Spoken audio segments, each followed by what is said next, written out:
Okay, so we can start. So let me just put these so you guys can see it. And there we go. Just in time. There's someone behind, almost behind. Uh, yes, I cannot see who's there, and I think I see Isabel over there, just at the corner. Yes, I can see Roy. Okay, hello. I can see very good, and Iris, and I can see Dan. Very nice we are here together. Okay, so we're gonna continue our exploration of transforming our minds, right? That is the goal of these teachings, of these blah blah blah talks. But of course, just me saying a few things is not gonna actually create that transformation. We need to create together, or as I like to say, co-create. In some ways, if you think about it, we do it in ourselves, but we need help, we need support. We have our friend Jason over there, and Chrissy, and Gina arrived, and Tyra. Very good, very good. So, for us to actually be able to transform our minds right now, we need help, we need support. Because if you think about it, wow, it's not easy. We were talking on Sunday, and one of the things that I didn't have time to talk because I talk about many blah blah blah things, but it was talking about the patience of actually, studying, contemplating, and, walking a spiritual path. That is a very important type of patience we need. It's a self type of patience, a patience towards oneself to say, it's going to be hard work. It's not easy to change. It's not easy to transform oneself, right? But the more you do it, the more you actually feel the benefits of it. No, oneself starts to feel more relaxed, more calm. And as I said, and we had this discussion already, it doesn't mean that because we are walking, the path we are walking, ing, and I have no idea because my English is horrible, so but I just know that when you have walking, ing, it means that it's a continuous thing, no? So that means that yes, we're gonna be able to see and to feel and experience the benefits of transforming our minds, but we're still gonna also be able to see the difficulties. We're still gonna be able to see how we get angry, how we get attached, how we get depressed, how we get in a low self-esteem, beating ourselves up. That's normal. The good thing about that is that now we're going to be able to see it. It's like when we start to meditate, normally people always start to actually having those teachings, and people start to be a little bit more aware of their minds. People start to say, I'm getting worse. Right? No, meditation got me worse. I'm like very weird. I didn't used to have all of these kind of like attachments and all of that. Well, actually, we used to. We were just not aware of it.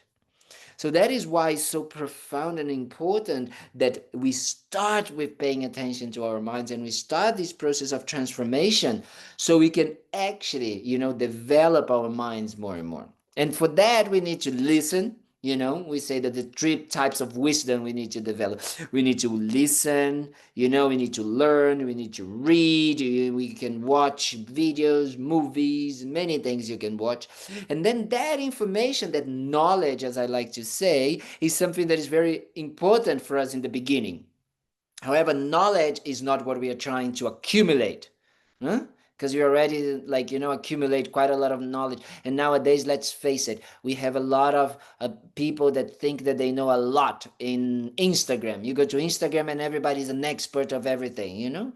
And then you kind of everybody knows and say something. So that is not the type of knowledge we want to accumulate. We want to actually develop wisdom, remember? So that's why they're called three types of wisdom. So the first, yes, we need to start with knowledge, with praying, with paying attention and listening and all of this, reading, all of that. Then if we just listen and we just go into a passive type of um of aspect, if we just take that passively, and it's like we go to a restaurant. I go, There's someone that comes, serves me, gives me, and then I go. Or we go to a concert or to the movies. I go, I buy the ticket, I sit, I don't do anything, I just see everything, and I just leave, right?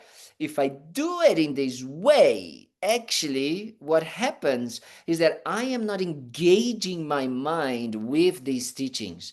I'm not being really actively putting these teachings, the what we are listening, and these very strange topics that this very strange monk is talking about, So that is why we need to really contemplate about it. That is the second type of wisdom, contemplation. And contemplation is a very difficult aspect for us because normally we don't do it so much. We are so busy doing things, jumping from one thing to the other, that we don't have space, not only inner space but also outside space to actually contemplate. That is why in the monasteries, in the original monasteries, and even nowadays, I was going to call the official monasteries, but not this one. But the monasteries, the Tibetan monasteries, they do contemplations by debating, right? So the debate is something that comes as a way to contemplate, not like a presidential debate, but debate in the way that I want to help you to see if those teachings that you are putting into your mind make sense, and how you can catch yourself, right, in these wrong views. So it's not about defeating. We call about defeating the other person, but we are not defeating the other person. We are helping the other person defeat their own wrong views, their own sufferings, their own negative emotions. That's what we are helping. And that's what we need to do. The contemplation with ourselves needs to come with that intention to really completely, eradicate, eliminate, decrease our negative tendencies and increase our positive ones, right? Our positive qualities. So that is very important, that the contemplation, so it's within a framework. So that is why it's important that when we talk about contemplation, we put this framework of a contemplation that is dharma or not. So a contemplation that is dharma, so it is a Buddhist teachings, it means that you need to contemplate in a way that will help you decrease and eliminate the suffering and the causes of suffering, right? And at the same time will help you and increase your positive aspects, your positive qualities. Because otherwise, if it is just a contemplation about if I should buy these type of raisins or that type of raisins, if I should, should I actually, do this or that, then it's no, yes, you're contemplating, but it's not a dharma contemplation, because it's not bringing you anywhere towards that goal of decreasing and eliminating the sufferings and the causes of sufferings. And for that, then, we need to understand what are the sufferings and the causes of suffering. Therefore, that is important why we are here, and that's why we are doing these teachings, and that's why we are talking about the Four Noble Truths, isn't it? Because that what the Buddha mainly and firstly was the first teachings brought to us. He brought us to the attention of trying to understand, you know, what is going on like in our minds. That's what he was trying to do it. He was trying to tell us like, wait a minute, let's wait for just a second and check if what we are living and the way we are living and behaving is actually bringing happiness or is creating suffering. That was the first thing that the Buddha taught, right?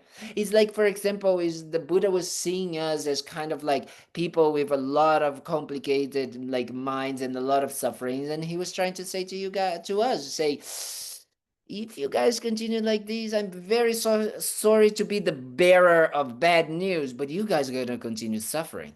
So maybe you guys can wake up. That's why he was called the awakened one, right? So that is why it's important for us to understand and to really put into, using the three types of wisdom, the wisdom of listening, of learning, about the sufferings and the causes of suffering. But then we need to contemplate on them, right? To act, to put into, really put into kind of like into that, oh, how does it work for me? How I can use it in my life? How does actually this create benefits for me? right? And benefits in the sense of achieving these two goals, these two aims of decreasing my own suffering and increasing my good qualities, my well-being, my happiness, inner happiness, right? But contemplation, but learning, contemplating is not enough. Is not enough, and that is why, that is exactly why we, even though we are learning and we are walking the path and we are kind of like doing all of these, it's the doing. That's why, it's not enough. Why? Because these mental states that causes us to suffer are so ingrained and like deep roots, like very, very deep roots. Therefore, only through meditation, through familiarization, that what meditation means, familiarization, right? Only through familiarization to meditation we can uproot, take out these seeds, these negative seeds, and we can develop those qualities, and so they can have, those big kind of like roots, those good quality roots, let's say like that, in our minds. So that is very important that we understand what we are doing here, right? So that is why it's so important that we understand and we try to create that understanding that, okay, we're going to do these things, but things, yes, going to take time, and we're going to have patience, and we're going to kind of like need to put some effort, and that's fine, that's great, but that's what we need to try our best to do. Okay, so that's why we do that. We do what we're doing here. You guys are here being kind enough to listen to this blah blah blah. You could be doing so many good things, watching Netflix or whatever, but you guys decided to come here. So make sure that through these, what I just said, you understand that it needs to come from you, your decision, your wish to transform yourself, right? So that is very important, your wish. And then that's what we call intention, the power of intention, the power of motivation. Because the power of intention and motivation is what is going to guide us towards achieving that goal or not. If we don't think, oh yes, I'm going to listen to blah blah blah from Cowden, and I'm going to try to contemplate on that later, I'm going to try to learn ways to decrease my negative minds, to increase my positive qualities, and I'm going to then contemplate, and then I'm going to meditate on that. If I don't create that intention because I want to achieve freedom from my suffering and I want to help others, to achieve freedom from my suffering, then if I create that wish, then we're going to walk towards that. Right? That is the thing. Lama Yeshe used to say everything is on the tip of a wish. So that is beautiful, because that means that it depends on us. So it's up to us what we want to do with this. What are we going to do with this, wisdom or this knowledge? If we want to use to achieve a mental state that is free from suffering, that is full of positive qualities, or we're just going to continue, suffering and then being dissatisfied and not finding, that kind of like happiness, everlasting, peaceful happiness. That's what we want to achieve, that we can achieve. Okay? So that is very important. And for that, that's why we're going to do what we call aspirational prayers. I know most of you maybe don't like it or think that prayers is something religious or something like this. Yes, there is a component of religion if you want to see it, but actually, if you understand that it's just a training of the mind, that's what the prayers is doing, right? That's why I like, yes, we call prayers, but for me it's almost kind of like a inspirational kind of like writings, it's like a beautiful, it's like where is our friend? Yes, that we do when Rumi, Rumi had beautiful poems, you know. So then it's like that. It's kind of like he had poems, so people would say, ah, they are very inspiring and all of that. So they were not connected like the use of the word prayers.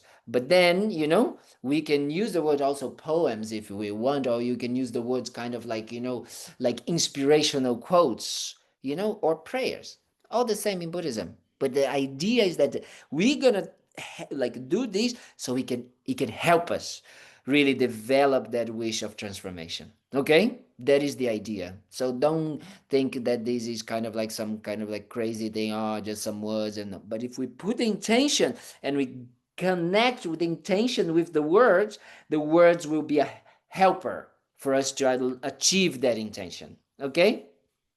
So that's what we're gonna do. Let me find them here. Blah blah blah blah blah. Yes, dope. So that is why we always start with that idea of the four immeasurables, the four immeasurable thoughts. Because if you think about it, what is this is doing to us is creating the mind, the mental state, the mindset to think about others. And thinking about others is exactly what will bring us the happiness that we want. Yeah. On Thursday, we have been talking about, the lojong, the mind training, and we've been talking about the disadvantages of being selfish and the advantages of cherishing others, you know? And we can know slowly, more and more, we start to understand that the more I actually engage myself into thinking about others' well being, others being free from suffering, others being, happy, the happier I become.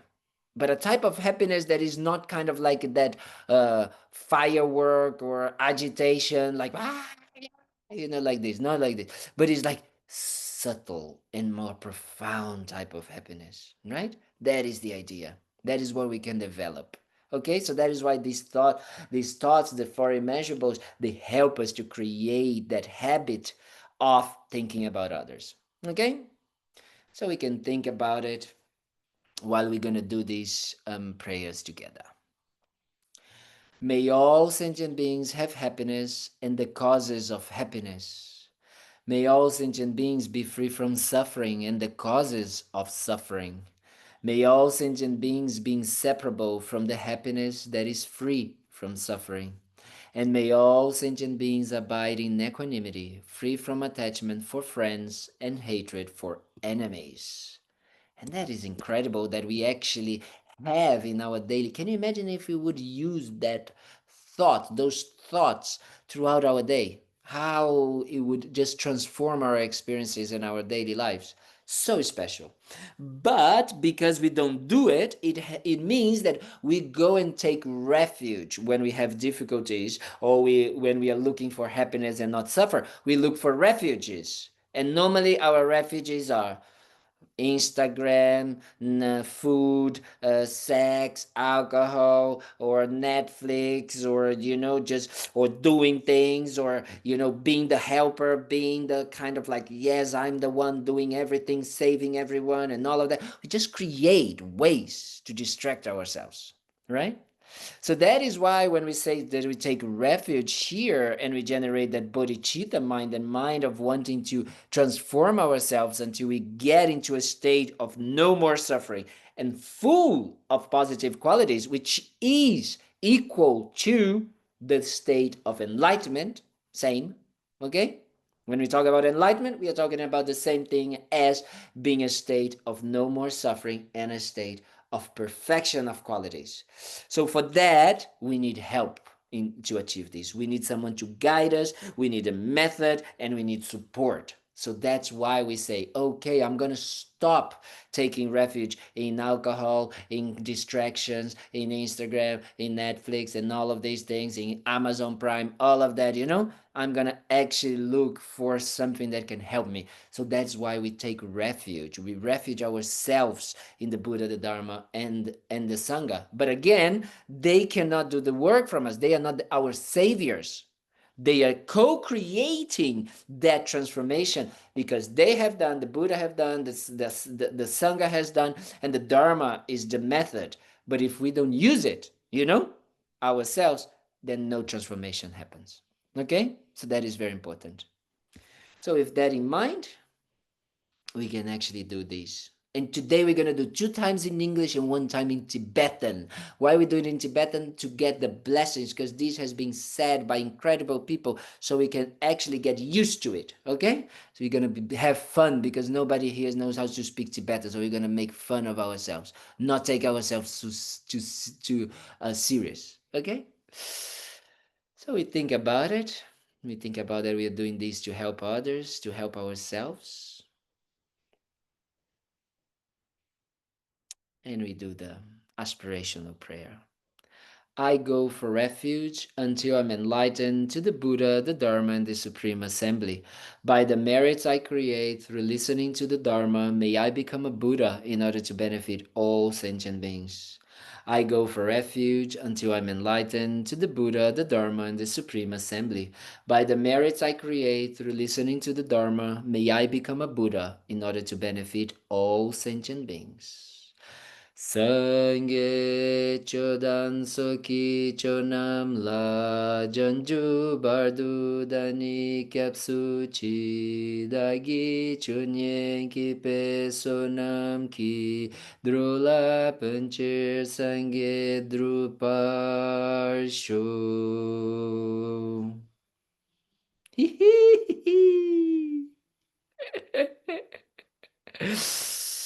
Okay. So we did it. So now the question is, where were we last week?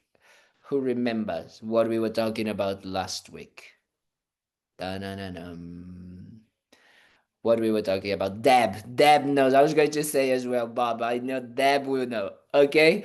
Jack, can you unmute yourselves so we can hear Deb? No. Okay. Okay, you gave the homework of looking for observing either dissatisfaction and impermanence, and I did have an observation, which was that I had gotten a white shirt a few weeks ago, and I was eating, and I got a stain on it, and it really disappointed me, and I was sitting with that sense that it was already not pristine, it was already ruined after a month, and just the nature is subject to conditions, and I'm subject to conditions, and so that was, I guess, impermanence. Very good. Very, very good. And what was the last thing we were talking about? Because we were discussing the first noble truth, right? We were talking about the types of suffering, weren't us? Well, Do you you have the remember? notes. What? Someone remembers where we stopped? Because Yes, I can look it up. Give me one thing. we were talking about Bob has it. Bob has it. We were talking about different types of suffering, and today we're going to talk about very important types of suffering, so we can start understanding, really understanding and recognizing. There's a beautiful text, which is actually one of our pujas that we do at the center called the Guru Puja or the Lama Chopa. Lama, is the teacher, and Chopa is kind of like offerings, is what we are doing. So we are doing offerings to the gurus and to the teachers, and it's very, very special. And there's one at the end that is what we call the Lamrim prayer. It's like a prayer as well as an aspirational prayer. And then there is if I'm not mistaken, LC is like the verse is like maybe 86, 87, 88, something like that. And it says, that we need to start seeing, you know, these what we see as a pleasurable park or a pleasurable grove, like a beautiful thing that we see, that we think, that we experience so much happiness because we have all the objects of our senses, we have everything that our senses have, therefore we are very happy. But when they finish, we suffer. As long as we still see this, having the objects of our senses of what we want as pleasurable, as good, we are not going to be able to actually be free from our suffering. So that is very important. Very, very important. So today we're going to talk a little bit more about that. It's not about, like being free in the sense of not eating or not listening to good music or not, eating good pad thai or, red curry. It's not about that. It is about or having a good massage, like that. Not like that. It's not like that. It's actually is the mind that clings to this as happiness, right? As believe that if I have those things, I'm going to be happy. That is the real issue, right? So it's not about having or not having them. So what we're going to start talking about today is that the Buddha divided in some ways in three types. Remember, we talk about the 8 types of suffering, the 6 types of suffering. We take different types of suffering. We talked about it. Remember that? Yes, yes. Yes. So we are gonna talk today about the 3 types of suffering. If we would divide suffering, we would talk about 3 types of suffering. And the first type of suffering is the suffering of suffering. Look at how amazing it is that.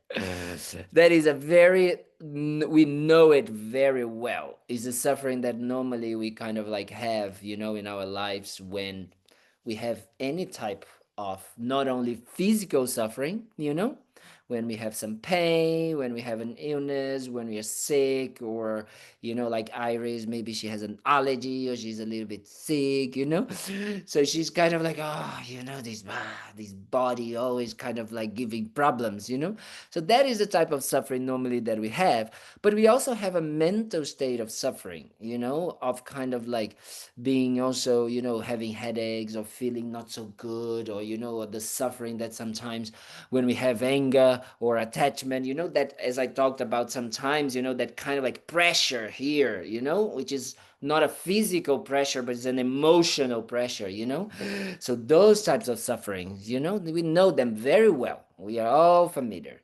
And guess what? Everybody has that. Everybody experiences that type of suffering. So it's kind of like a common thing. But the second type of suffering that the Buddha was talking about, that is a bit more tricky. Actually, quite tricky, because it is called the suffering of change. And in other words, for ourselves right now, the suffering of change is these pleasures that we are actually seeking. What do you mean? What does it mean that? It means that if you think about it, everything that we totally desire, is by its nature, because of the way we approach it, is going to give us suffering. It doesn't matter what happens, it's going to give us suffering. In what way? In the way that it changes. It is in the suffering of change, means that it is everything that we cling to and that seems pleasurable in one way or another, turns into dissatisfaction. All right? Think about it. Everything finishes. Everything ends up giving us that sense of drinking salty water, that, but I want more. Right? Even though we might have it, everything that we think we want, we need, it's still missing. Why? Because we are clinging to those things, those objects, those experiences, seeing, thinking, really believing, really like completely blindly believing that they are pleasure, that they are, like happiness, that they will bring what we want, which is completely happiness, complete happiness, and they will not. So they turn into dissatisfaction. For example, we talked already, I think we talked already about it. I can't remember when, because I remember talking about that. But when we are kind of like very hot, very, very hot. So then we go to a kind of like either to the shade, or we go to the aircon, and then we put the aircon very cold. And then with time, that feeling starts to change. From being absolutely, you know, I got it. I'm good now because I'm in the shade or I'm in the aircon. It starts to be, if we start to be too much in the shade, too much in the cold, we start to get cold, right? We start to say, I don't like this. So that starts to transform, to change into suffering. But not only this, if you think about it, what actually happened, it was not that we acquired any happiness or we believe. It was just a simple, let's say, stop. It was just a simple temporary stopping of the suffering that we had because we were too hot. Right? Do you understand what it means by that? It's just that. That's what it was. It's like when we were hungry, right? And then we eat, what happens is first we are just stopping the suffering of hunger, right? Temporary. and we are creating the causes for actually being hungry again. Because the moment that I start eating, I feel satisfied, and then it starts to go less satisfied, less satisfied, less satisfied, less satisfied, until I'm suffering again of hunger. Does it make sense? Do you guys understand that? It's so important that we understand that, because that is exactly the way we are cheating and fooling ourselves by chasing everything, believing that these things that we are chasing will give us that stop on that suffering of change, right? That's what we have been doing. That's what we've been kind of like going around and like looking for things and and that is why the world is exactly as it is right now, right? We just don't have anymore just one car. We have 120,000 different types of cars. That's why when you go to America, you go to the supermarket and you have kind of like 4,000 types of yogurt, because one type of yogurt is not enough, right? We believe that is the next type of yogurt that is going to bring us the satisfaction, right? So we just keep on chasing these again and again, and that's why we change partners, that's why we change jobs, that's why we change things. We're still believing that at some point somewhere there is that perfect person, the perfect thing, the perfect everything. Somewhere it is there that is going to stop us from chasing things, right? That we're going to feel fulfilled, that we're going to be in peace. Guess what? Even if we find our loving person, a loving partner, we still suffer every once in a while. Or we suffer a lot when they actually leave us, or they die, or something happens. Isn't it? So it's always there. So this is what we call the suffering of change. The constant transformation from temporary pleasures into dissatisfaction again and again and again and again and again and again. So that is what we need to stop chasing, right? It means we stop eating. It means we stop doing things. No, we just stop chasing in things that are by nature impermanent, changeable, right? That is their nature, is their kind of like component, is like their element, is like, how the ingredient. Yes, I was thinking about food, so I was thinking, what is the ingredients? When you go into the thing and you look behind, what are the ingredients? Like the ingredient of love, right? Transformation. So that is very important that we understand. But the Buddha said, okay, we need to eliminate these sufferings, and we need to eliminate while actually understanding their causes. But first, there is one type of suffering that is actually the most important type of suffering. And that is going to be a little bit more, let's say, not complicated, but we're going to have to talk in a different terms here. Because the suffering the third type of suffering is the suffering that pervades all, the all pervasive type of suffering. What does it mean, all pervasive? It means that it's everywhere. It pervades everything, right? I'm going to invent words. Pervades everything, or pervades everything, right? So that is what happens. What happens is that, what does it mean, Kalden? So you're saying that everything is bad and everything is like, wrong? No. What the Buddha was saying, that as long as we have a body and a mind that are contaminated by suffering and the causes of suffering, we will suffer. We have the potential to suffer, right? We have the potential for suffering to arise. So that is important. We have the potential for suffering to arise, if as long as we have a mind that is contaminated by suffering and the causes of suffering, and a body that is contaminated by it, or is a body that is arising from, right? What does it mean, a body that arises from? I gave an example the other day and someone said that it was helpful for them. So I'm going to give these example to see if you guys can understand. 100 years ago, there was no such thing as global warming. Okay? So global warming, it was not something that the environment influenced us, but it was created by our greedy minds of wanting more and more and more, trying to fill that gap, that hole of the suffering of change by doing more and more and not thinking about the environment. Right? Makes sense what I'm talking? It makes, yes? So that means that the environment or the global warming, the way it is now, the environment as it is now, was created by our minds, not the opposite. Does it make sense what I'm saying? Do you guys understand what I'm saying? The environment that we have right now, like, we have Julie. Julie's there, yes? Is that you? Yes, I think I can see. Yes, okay. So she's there like, oh, very hot, very hot. She's like, oh, yes, because the aircon probably not working over there in Thubten Kalden.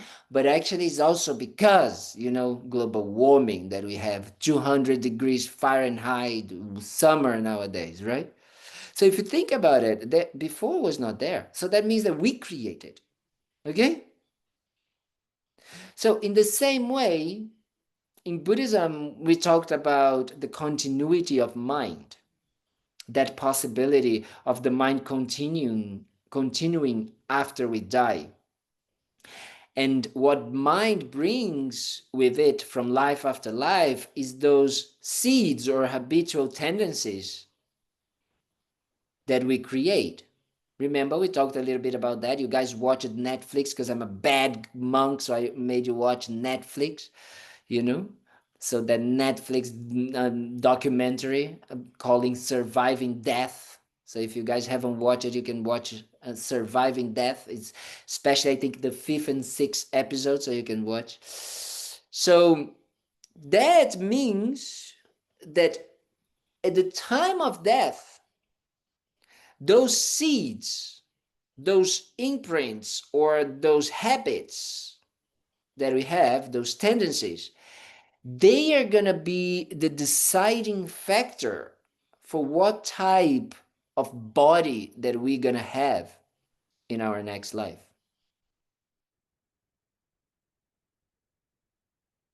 They are going to create, let's say, the reality that we're going to be in our next lives. The same way that we created the environmental problems, we create our next bodies as well. But of course, the same way that the environmental problems needed the environment, the trees and all of these to happen so then we can have it, we also going to need, mommy and daddy to have, coming together, and then, having the egg, the sperm coming together so a body can come. But that is why, in Buddhism, we say that actually the result of any diseases and difficulties, or or handicap, we can say, yeah, handicap, like that we have, or problems that we have in our bodies, actually comes from our mind. I know. I didn't want to go there, but I went there. So I created problems for myself now, you know? But that is the idea, the Buddhist assumption, as I like to say. So don't believe in anything. I don't know, the person behind you, Bob. Are you new? Is the first time you're coming? Yes, you. Sorry, I can't hear Jack. I can't hear Jack. I can't hear. His mute. Go ahead. Sorry. All right. Hi. Hello. I've been here, Hi. I want to say like at least 5, 6 years ago, a few times, Okay. and I'm back. Okay. Okay, you're coming back. So that's very good. That's very, very, very good. So it's good to have you here. So you are my thermometer today. I always say the new people are the thermometer, Uh-oh. because if you understand, they should understand, because these people are very smart, much smarter than me, so they can understand. But that is why, we were talking about that the mind is the creator of, you know, these difficulties, the body we have, and all of these things. That starts. That's why someone told me, "Oh, the environment situation actually helped me." So it's the same idea with the body. Okay, so that means if the body that we are having is a result of the tendencies, the negative tendencies, the negative mind, the wrong views that we had in our previous lives, therefore they are in the nature of, or they have the potential to cause suffering. The result will be suffering, right? So that is what it means, the all-pervasive type of suffering. That as long as these mental state are there, these negative mindsets, these negative type of kind of like, you know, wrong views that we talked about, as long as they are there, they will create suffering for us. So actually, when we are talking about eliminating suffering in Buddhism, every time I use this word, every time I use this kind of like idea, that is the main type of suffering that we are trying to eliminate. Because if we eliminate the causes for the all-pervasive type of suffering to be eliminated, the other types of sufferings don't come. Yes? So that is important for us to understand. So that is what we are trying to achieve, actually. We are trying to eliminate the causes and, you know, for them to not arise anymore. So that is why we say, and that is good for you guys to start understanding as well, what is the real definition of what we call samsara, right? So samsara is the cycle of suffering. So what is the cycle of suffering is exactly what we described about, you know, the all-pervasive type of suffering. It means that because we have no control of our mind, we have no wisdom in our minds that can control the type of rebirth we're going to have. What it means that right now we have those negative mental states being the deciding factor that will propel us, we call it propel us to a next rebirth, right? Because it's just, remember we gave this example when we were watching, we were talking about the reincarnation. It's like when we go to sleep, if we are watching a horror movie before we go to bed, we have nightmares, right? Makes sense? So the continuity of the mind means that we are bringing that what we watch it into the dream, and therefore creating those crazy like stories and nightmares. Therefore we have nightmares, right? So like that, the same way our minds, under the influence of these negative emotions, these negative habits, all of that, continue to propel us to continue having that experience in our next lives. Does it make sense? Do you guys understand what I'm saying? Yes. Sense, but at least if you guys understand what I'm saying, is as Lama Yeshe used to say, are we communicating? Yes. So that is very important, because then we start to understand that that makes sense. So what samsara, Bob? Yeah, yes, just a second, Bob. I'm just gonna finish the phrase. So what happens is that we, by continue allowing our minds to be under the influence of negative emotions and negative habits, makes us cycle again and again, not like continue in all our lives being kind of like propelled or continue to having these negative tendencies in our lives. And that continuity of rebirths contaminated with these seeds and these tendencies is what we call samsara, the cycle of suffering. Okay? So when we talk about that we want to be free from samsara, is that we want to be free from the causes of suffering, so the suffering that pervades all can be eliminated, and therefore we can have free rebirth from those sufferings, rebirths that are free from these sufferings. Make sense? Yes? Yes. Are we communicating? We are. I know my English is very bad, but at least we try to communicate a little bit. Yes? Yes, Bob. That strikes me as a rather overwhelming thought. Yes. Okay? I mean, it's really not the good news. Yeah, that's exactly what it is. I never said that it was good news. Why is it not good news? Well, because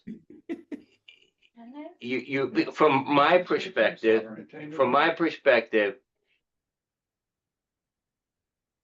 I kind of feel like there's this pressure of living against time and achieving the most transformation that I can because of its impact or potential impact on if I come back and how I come back.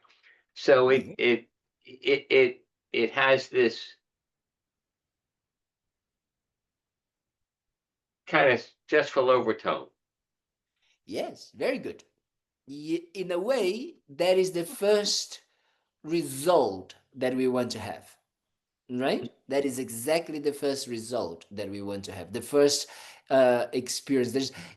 That's the thing about Buddhism, that is like when you start to understand it, like when you start to read and study more and more, it's so perfect the way that they describe the mind and the reactions and the way it happens, because it's exactly like that. It says, yes, the first thing should be that feeling of bad news, right? Because otherwise there's no wish for transformation if you Got don't it. feel it is bad news. And that's normally what most people spiritually bypass in Buddhism. Okay? Spiritual bypassing. They forget about it. They say, oh yeah, it's okay, but yes, I understand that, but actually they're just wanting to make their samsara a little bit better, you know, and actually no transformation, no eradication of the suffering. So that is exact because they don't have that understanding, that conclusion that you said, that's like, this is bad news then. Yes, because that will move you to then act. This will move you to not waste a single moment of your life. That understanding is the beginning of the spiritual path. Because if we're going to go, which I hope that we're going to go and talk a little bit more in the next few weeks, if we're not going to have, probably, so it's going to have to wait until November when we have the break in October, so we can go up the mountains and send photos to you guys, so you guys all have a lot of envy and say, oh, these bastards, they are there in the mountains, without us, so that's what we're going to do. We're going to create that bad Don't feeling, say the that. good feeling. So that is what we kind of like, we're gonna talk about it. Is remember when I started these talks, I said we're gonna talk about the Lamrim, but I need to first put into context what the Lamrim can be as a spiritual path, so we want to walk the spiritual path. So the Lamrim, and I was studying quite a lot before, because Rinpoche always told me specifically in some text. And the Lamrim is something that many people don't know, but the Lam means path and Rim calls gradual path. And those paths are actually for people, these texts are for people that already know Buddhism. So how do you teach that for people that are starting? Is that you need to put into context, right? So that's what we've been doing. We even started the spiritual path, let's say like that. We have been kind of like putting into context so we can understand the basis for us to want to start a spiritual path. So that is why bringing the understanding of the suffering and the causes of suffering bring us that wish for actually using our rebirth that we have now wisely, and therefore we decide to choose then a spiritual path. Otherwise there's no understanding.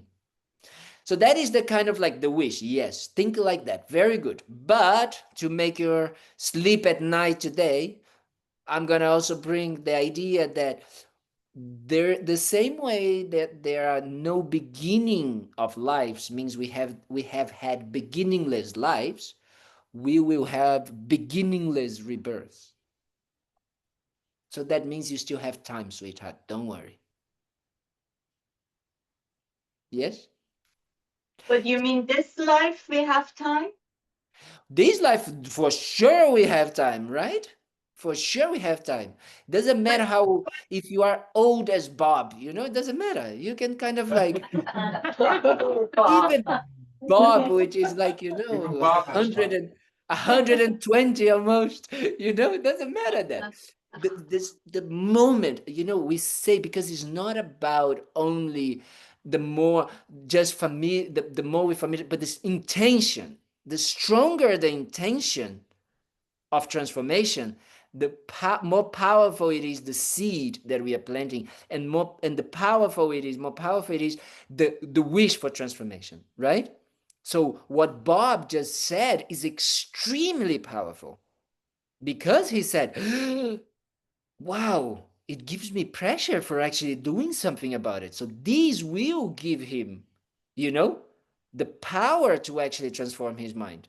So he's going to stop like losing time with, Instagram, or kind of like raisins for breakfast or anything like that, right? He's going to kind of, or half milk in the coffee. Coffee. He's like, okay, if I have just like half milk, not one half milk is okay, don't need half, whatever. He's going to start being a little bit picky, stop being, that's me kind of like, talking to him, but, stop being picky with some things, because he understands that this is not the goal, right? So that is the power of understanding suffering and the causes of suffering. If we don't understand that, I said that, I started to talk about that in the beginning. If we don't understand the Four Noble Truths, we don't understand the spiritual path. Forget about it. Because if you think about it, the fourth noble truth, remember we talked, is the truth of the path. There starts the path, right? There we're going to talk about it. So that is very important, that we understand the Buddha was perfect, right? He was completely perfect, perfect in the wisdom, perfect in compassion, perfect in power. So we need to understand, oh, he started teaching the truth of suffering because he wanted to bring us, the awareness of what we are suffering. What is the type of suffering we are talking about? If we don't recognize that, it's the same way that we have been discussing many times, and I always like to use that example of the addiction. If an addictive person, an addict, if an addict person, doesn't feel that is negative, what is they are doing, forget about finding, like, change. Forget about it. So in a way, I don't know the name of our new friend, but our new old friend, just for you to know, I don't do it on purpose, but I ended up doing sometimes, and even on purpose. I I make people, I call people, how do you call that? I'm not coming the word now. I offend people. Okay, so in some ways, what the Buddha was saying to us, it was that we are a bunch of addicts. That's what he was saying, right? So he was trying to help us awake to this reality of our addictions. And what are our addictions? Our addictions to fall, especially, to follow our negative emotions, disturbing emotions, and our wrong views. That is what we are kind of like creating, all the time. So as long as we don't understand that, we don't recognize the sufferings that we have, forget about transformation. So that is why understanding the all-pervasive type of suffering is so important. And we can go deeper and talk about, the divisions that we talk about, what actually we talk about the body and the mind, but actually the body and the mind, they are called aggregates. Okay, we call them aggregates. What it means aggregate, it means like aggregating, like they aggregate, they have many things, okay? And actually we say the body is one aggregate, but we say that the mind aggregate or the non-body aggregate has 4 aggregates. So in total we have 5 aggregates. That's what we have. So we have the aggregate of form or the aggregate of body. That is important for us to understand that actually in all of our reincarnations, we're always going to have a body and a mind. And we're always going to have inside of these what we call the 5 aggregates. Or instead of calling body and mind, we can also call the 5 aggregates. So we're always going to have a form. And we're always going to have the other mental aggregates, as we call them, right? So they are called mental aggregates because they are, we are composed, let's say like this, of these things. And the first mental aggregate or composition that we have is called sensations. Okay? So we are dividing our mental because we have mind, but mind can mean so many things. So in Buddhism, they are so specific that they actually divide the mind into sensations. And sensations is either pleasurable, painful, or unpleasurable, or neutral. Okay? And then out of these sensations, we have perceptions. Okay? Perceptions or everything. Sorry? Is that another aggregate? That is another aggregate, yes. So there are 4 aggregates: the aggregate of form, the aggregate of feeling, or sensations, feeling or sensations. And we have perceptions. It's another, it's a very good way of describing it. And then we have mental factors, or mental formations, compositional factors, or mental formations. Okay? So it's everything that is not, let's say, our perceptions. Everything is there. So emotions, feelings. Well, feelings is not really because it's more sensations.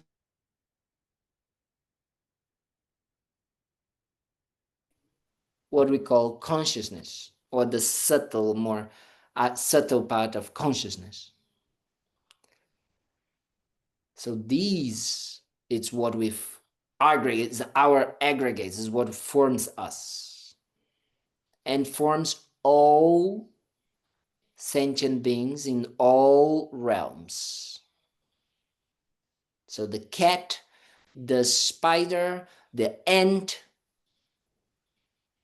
has also a body and a mind that is divided in this way. Why is it important for us to understand it? Because it is important for us to understand the different layers of how these sufferings arises in our mental consciousness in these 4 aggregates. So if we think about it, the all-pervasive suffering is completely visible or experiential in the sensations we have, because we have either pleasurable or painful or neutral sensations. So that means we have that potential, right, to experience these things. Because these aggregates, they are contaminated, right? And we're going to check how they are contaminated, because, that's why we're going to talk about the causes of suffering, right? It's kind of like, it's very funny because we're talking about sensations and then perceptions and then, or sensations or mental formations or compositional factors, which is the intentions, emotions, and then we're talking about consciousness. But actually, if we're going to look at from the opposite side, which is when we're going to talk about like the causes of suffering, we're going to see that from consciousness, the suffering is created. The main cause of suffering is created. And then the mental, the compositional factors continue, which is the negative emotions, where negative emotions arise, you know? And that kind of like creates our perception of the world. And that perception makes us like chase sensations of pleasure or pain, right? So we're going to talk about that in a more profound way. We're actually going to really understand how our consciousness, by seeing things in a completely wrong way, as we talked about. Remember, we talked about that the real cause of our suffering is the way things exist and the way things appears to us, and how these are, they are not matching, and therefore we suffer because of that. Yeah, remember we talked about it? Do you guys remember? Deb? Yes? Yes. Yes. Yes. Good.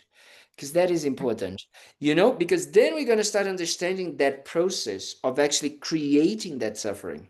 Why? Because right now we are so into our, remember we started talking about today, what we are doing is that we are constantly chasing those sensations, right? That's what we are doing. We are chasing everything that makes like give us the sense of pleasure, and we are running away, or we are kind of like killing or being having aversion or being very far from anything that causes pain, isn't it? So that is important for us to understand how that kind of like happens. Wait a minute, how does this happen, right? Well, it happens because we have then a different perception, right? The perception is creating that idea that, oh yes, pad thai will give me pleasure, right? So that's why the perception is unique in the sense of us. We are creating our perception. Because otherwise, I would not, if I would create my perception of pad thai not being pleasurable, I would not look, or being delicious, I would not look for it to have pleasure. If I would going to say, oh no, if I would have the perception that pad thai is like, you know, bad or disgusting, I will like, you know, go away from it, have aversion towards it, or have pain when I actually experience. Yes? Makes sense? Are we Yes, communicating so far? we Yes? Yeah. are. Okay. So then the perception, this wrong perception comes from what? Well, comes from our, you know, negative emotions, like let's say the anger we talked about. So the anger projects, you know, so this projection is the perception. So the projects completely deluded, crazy ideas, right?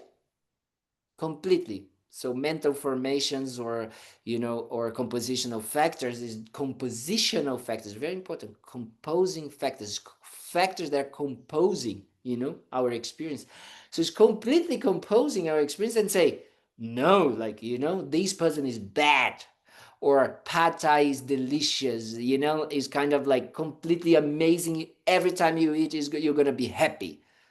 So therefore, that projection, that kind of like wrong, completely idea, or we can also say that it comes from our negative tendency. So we just have the tendency to see it.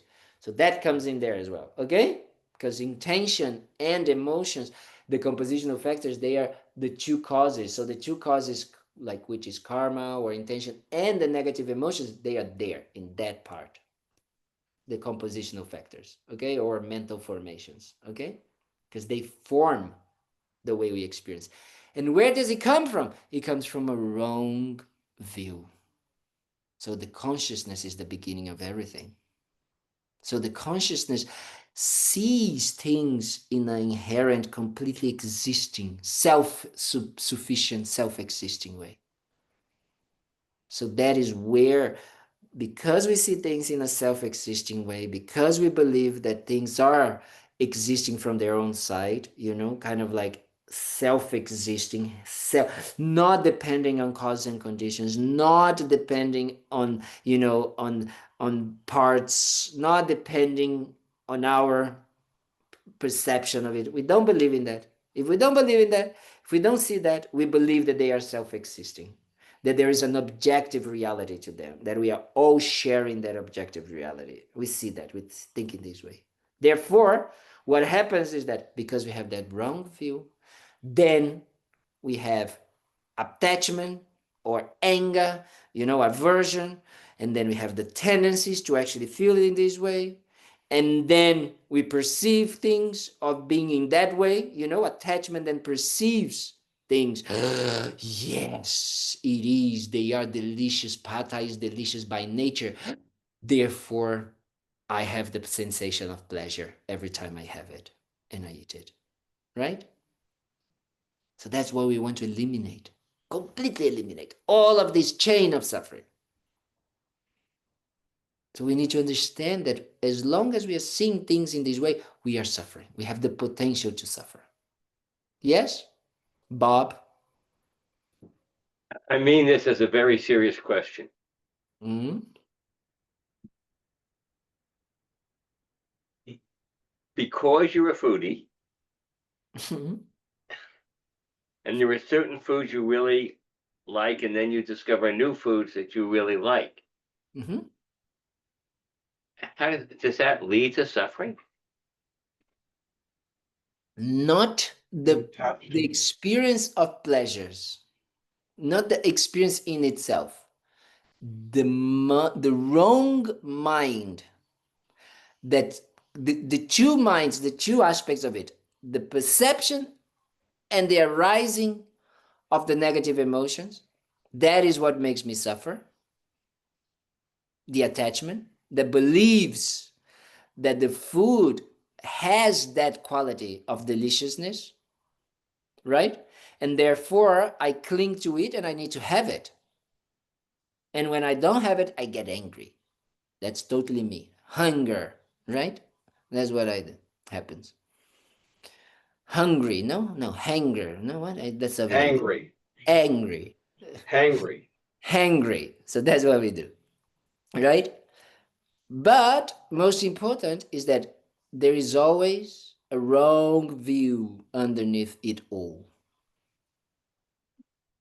So even if we are just choosing food or whatever, even if we kind of like don't get attached if I have the food or not, because you know I go and I live in Nepal or India and I over there only have rice and dal. I understand that, but there's still the way these things are appearing to me, they are still appearing inherent, and therefore I'm still creating potential suffering now and in the future. Makes sense, Bob? Right, just a second. Yes, but it's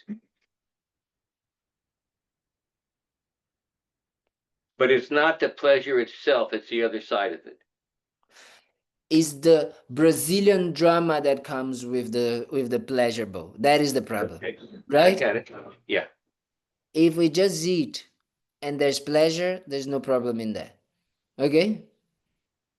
So otherwise, as Lama Yeshe used to say, if we take out that aspect of pleasure, thinking that that is the wrong thing, then we become unhappy, completely unhappy, and then life as a human being is horrible. And it's quite the opposite. Life as a human being is great as long as we are free from the mind that clings to the wrong things as happiness. So the more I don't cling, to having pad thai or burrito, right? And I eat both of them and I enjoy them, then life is great. Make sense? Yeah? Roy, you had a question, dear? So creating the merit to enjoy isn't the problem.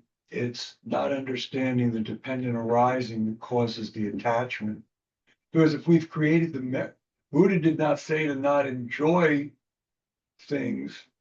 It's the attachment and the misunderstanding of what the joy represents. But what about the merits? I didn't understand that part. If I've created the merit to enjoy food and be a Yes. food and to enjoy different foods, that's not I've created the merit to enjoy that food. The suffering doesn't come from enjoying the food. It comes from being attached to that enjoyment and thinking that the food's giving me the pleasure Yes. Yes. from Yeah. its side. Yes. And if Yeah. I That's pretty much what I utilize said. dependent arising, that will help me not become attached to that pleasure. But that doesn't mean I still shouldn't enjoy it. Yeah. Yeah, definitely. Definitely, I agree with not wanting to enjoy it, right? But also we need to make sure that we understand that merits are still contaminated minds and we don't want to have them, right? So it's not about just the mind that is kind of like, understanding the merits of me enjoying it, because that's not the goal and that doesn't actually help so much, because if we what we want is to see the way things are, and not only the dependent arising, but the union of dependent arising and emptiness. That is the actual goal. Is in every situation, in every meal, if we are talking about food, that I can see both of these things coming together, right? That I can see that things depend on causes and conditions for me to have that meal over there, and especially depends on my mind labeling it as merely, that's very important word, merely imputed mind, right? It's just merely imputing a label into it, nothing else, right? But therefore it doesn't actually take out the dependent arising. So it's the dependent arising with the merely imputed that makes it the food being able to be enjoyable, all the foods, because I can see it as for what it is. So it doesn't mean that kind of like when we are Buddha, we don't have choices of food that we like more or we dislike more or anything like that. But we're going to do it in the sense of wanting to create compassion and ways for people to help them. So even that, the pleasures are going to just be, because when we are Buddha, we have pleasure all the time. If we see reality as it is, we don't have any suffering whatsoever, right? There's no kind of like sense of dissatisfaction. So if we have food, is the same. If we have food, is the same. We are constant bliss out. So it's important that we don't cling to the idea of also experiencing the pleasures of even this life, right? Understanding that yes, we have pleasures, but it's not about that. Yes, it's to go beyond it, to go totally beyond it. Does it make sense? And Yes, thank you. yeah. And Bob, does it help as well? Because that I think it is very important. It's very good that we have, people like, in different kind of like, they're already listened to this, so we can go a little bit deeper into some of these. It's very important. Very, very important. I'll be listening to this tape several times. Don't do that to yourself. Don't do that. To have to listen to me so many times, While don't I do eat pad thai. that. Exactly. Why eating pad thai? Exactly. Dan, you have a question? No, I just wanted to say, I want to apologize for bringing you to restaurants with such delicious food. Maybe Yes, next it's all time we your should bring fault. you. Maybe next time we should bring you to restaurants with less delicious food, and things will be Yes. different. So Exactly. I want to If you apologize can, for if you that. can find that, if you can find non-delicious restaurants, I'll go. We go for that. We will love that. There is only one problem that is the main cause of me, of the food being delicious. Is that first I'm always hungry. Second, I'm a foodie, so I eat anything, even stones, and I like it. So that's the that is the real problem. So, okay, so we're going to stop here for today. And the homework is going to be understanding a little bit more or trying to pay attention to these three types of suffering in your daily life. Okay? So try to bring to mind, oh, is this suffering of suffering? Is this suffering of change? Right? Thinking about this. Is that kind of like some sort of I can see, I'm here, I'm Jason. I'm having everything with Christy, all delicious food. I'm here listening to this and all of that, but I'm still dissatisfied. Why is that happening? That is the suffering of the pervasive suffering, all pervasive suffering. So realizing that, right? Or realizing, when we kind of like have something and then it finishes and we still feel dissatisfied. So that's suffering of change. Really trying to keep that, like kind of like, you don't need to go so much into that, but just recognizing, saying, oh, this is suffering of change. I always go when I'm like going, really want to go to the toilet, and then I go to like make pee pee, and then it's like, and I think that this is pleasure, but this is actually suffering of change, right? I was suffering and I release that, but I'm creating the causes for suffering it again. Right? Do you understand? That is the idea. So recognize that, how it happens, how it appears in your life. Okay? So thank you very, very much. We Thank you, dedicate Venerable Kalden. Thank you. Thank you. Thank everything you. that we you. did. Wait, let's You're very, dedicate, very let's much. dedicate, let's dedicate. We're just gonna do a very short dedication, very short dedication. Okay, so you guys can go and eat and be happy. So we're gonna just dedicate that everything that we heard. We're gonna make a promise here between ourselves and say, I'm not gonna just leave it here, and I'm gonna bring that, and I'm gonna contemplate on it. During my day, during my week until next week, so I can not only bring that understanding, for myself, but it can help me to be free from these sufferings, but it can help me to also help others to be free from suffering. Okay? Let's create that dedication and dedicate that everything that we have done might help others. That is very important. And we only be here because we have teachers that have walked this path and did these things for us. So we also ask them to have a long life, and in case of Rinpoche, to come back again for us, to help us a lot. Okay? And for Thubten Kalden to have all the resources so we can continue having this space where we meet again and again and again. Okay, thank you very much. Good night. Good night.